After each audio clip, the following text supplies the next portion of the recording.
So, yun mga kababa, for today's video ay meron tayong wireless microphone na binigay ni Mami. Ito yung in-unboxing natin nung previous video natin. Ngayon, ang gusto ko naman ay ipapakita ko sa inyo isa-isa. Ang ganda mga kabomba ang wireless microphone na to. At magagamit na natin sa ating pag-rides. Siguro naawa si Mami kasi nga hindi na naintindihan yung boses natin pagka tayo nagmomotor. Kasi na-adapt na kanya yung hangin, di ba? Para bang basag. So, tignan natin kung mag-i-improve na. At i-try natin ngayon, ang ating gamit ngayon ay yung iPhone. At saksakan rin natin mamaya ng microphone. Try natin yung may microphone at wala. Saka yung noise reduction. Meron din siyang noise reduction mga kabomba. So, buksan natin mga kabomba. Ganito lang kadali ang buksan. Ayan o, di ba? Bukas na agad. So, ito, dalawang kanyang laman sa box. Meron tayo dito isang box na charger box ng microphone yan. Kung magpapansin nyo, meron siyang tatlong peraso dito sa loob. Ito, may dalawang bilog na mic, saka isang receiver. Itong receiver na to parang pang camera, para sa Insta360 natin. Tapos, eto na ngayon ang kanyang mic. Ang kanyang mic magnetic mga kabomba. So, madali lang ilagay. Ganyan lang oh. Ayun, nakalagay na, di ba? Bilis lang. Tapos, eto namang isa ay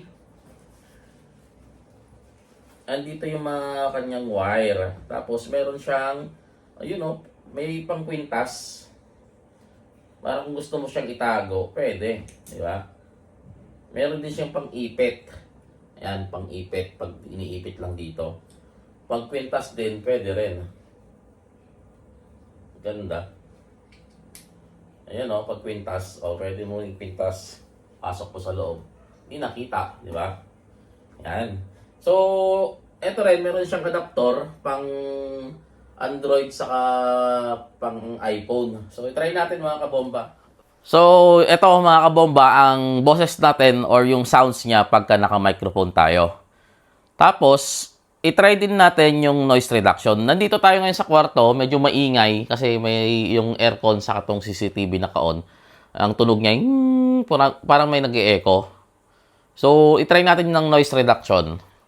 Ang noise reduction, pag nagkulay green yung indicator niya dito na lights, ibig sabihin naka-on na yan.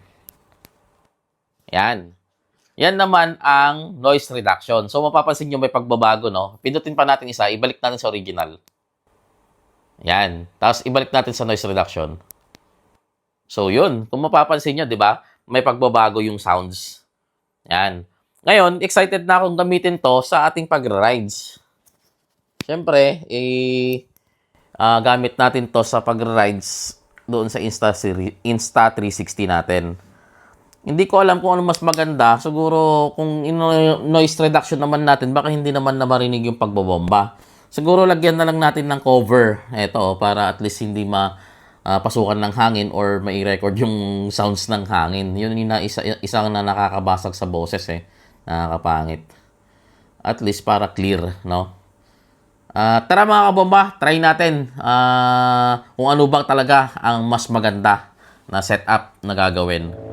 So mga kabomba, ito ang ating sounds or ang ating boses kapag wala pang noise reduction at naka-open ang ating visor. Testing natin, isara yung ating visor. Yan, so naka-close ang ating visor. At i-testing din natin kung dinig ba ang kanyang bomba. Iyon, no? Nakabilisan din natin.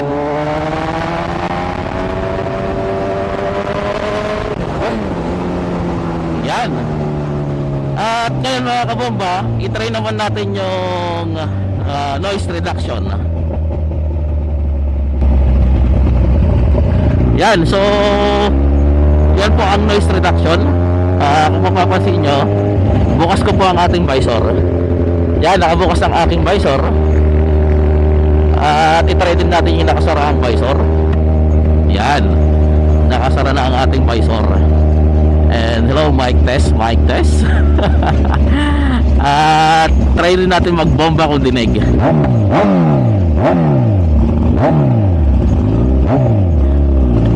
Yun, no? Try din natin bilisan.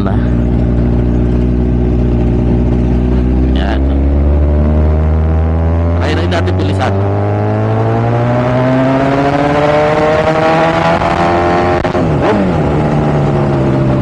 Yun, so siguro naman mga kabomba, napansin nyo na kung anong mas maganda, kung may noise reduction ba o walang noise reduction. Mabomba na, oh. Ayun. So hanggang dito na lang ang ating video. Maraming salamat sa patuloy na suporta kay Kabomba Bunny Flores.